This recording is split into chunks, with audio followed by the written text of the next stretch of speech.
I've sat across from enough folks to know that divorce is tough.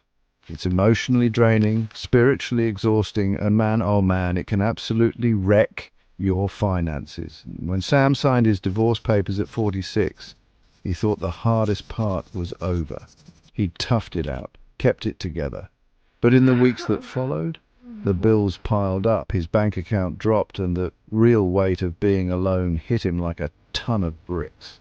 He went from a two-income household to covering everything himself. Mortgage, his groceries, his problem, utilities, car payments, the works, was all on him now. And worse, he didn't know where to start. Sound familiar? You're not alone. I've seen it 1,000 times. Divorce doesn't just hurt emotionally. It can flat out crush people financially. It is the good news. It doesn't have to be a death sentence for your money.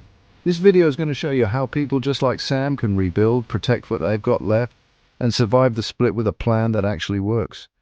We're going to walk you through it, step by step. You ready to get started? First things first, you got to stop burying your head in the sand.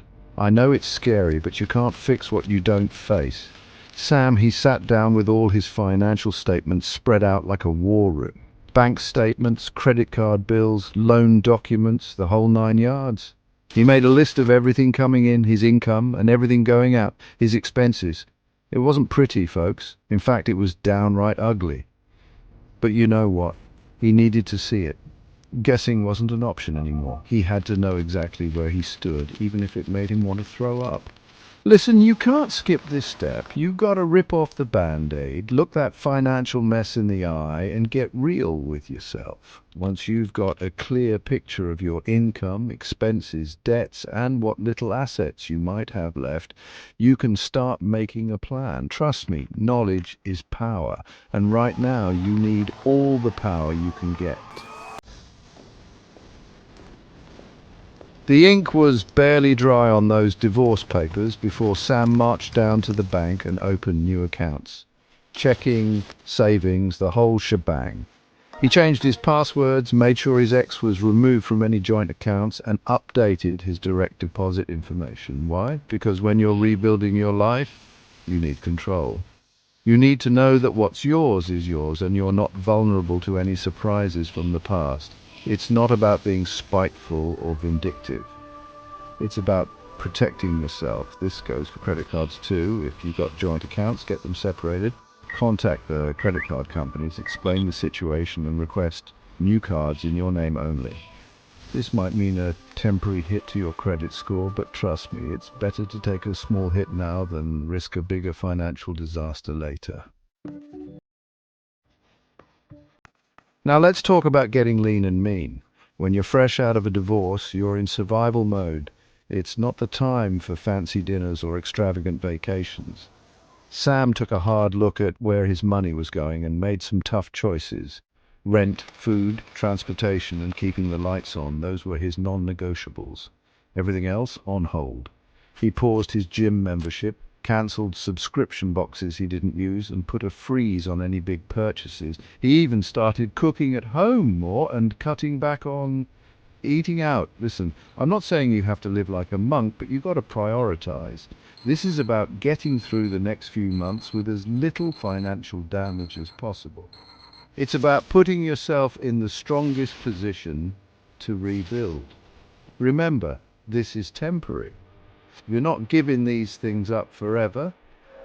You're just hitting the pause button while you get back on your feet. Chapter 4, Budgeting Basics. What you make, not what you used to. Okay, I know what you're thinking, Dave. I hate budgets. Budgets are like diets, miserable and never work. But hear me out. A budget isn't about deprivation. It's about taking control. It's about telling your money where to go instead of wondering where it went. Sam, he fought me on this one too, but he finally caved and put together a simple, no-frills budget. And you know what? It was like a weight lifted off his shoulders. He could finally see where his money was going and make adjustments. The key here is to create a budget based on your new income, not your old life.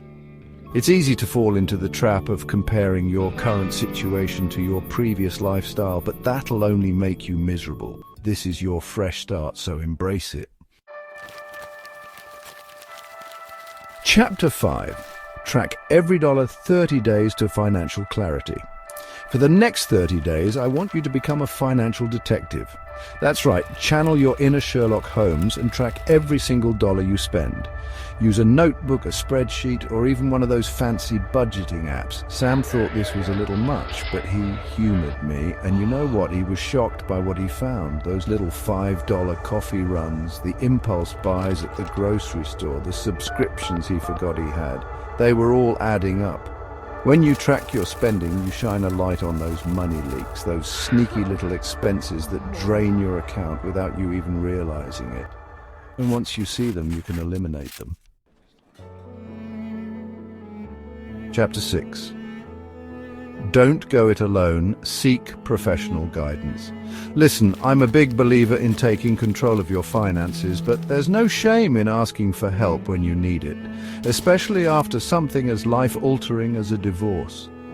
Sam, proud as he was, finally reached out to a local non-profit that offered free legal and financial counseling. They helped him understand his rights, navigate the confusing world of child support and alimony, if those apply to your situation, and create a long-term financial plan. They were a lifeline, plain and simple. Don't be afraid to reach out to a financial advisor or counselor. They can provide personalized advice, answer your questions, and help you develop a plan to achieve your financial goals.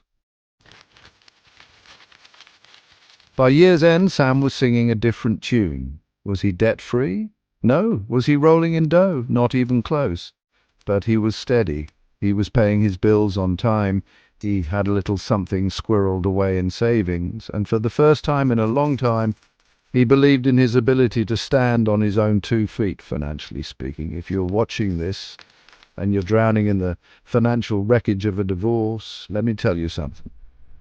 You are not broken. You're rebuilding. It's going to be tough, no doubt about it, but you can do this. The money will follow the mindset. Start small, stay focused, and don't you dare give up. There is life, and yes, even wealth after divorce. You've got this. Now go out there and make it happen. Go to YouTube and look up Hudkins Publishing, where you'll find more incredible videos under the playlist, Money Truths for Real Life.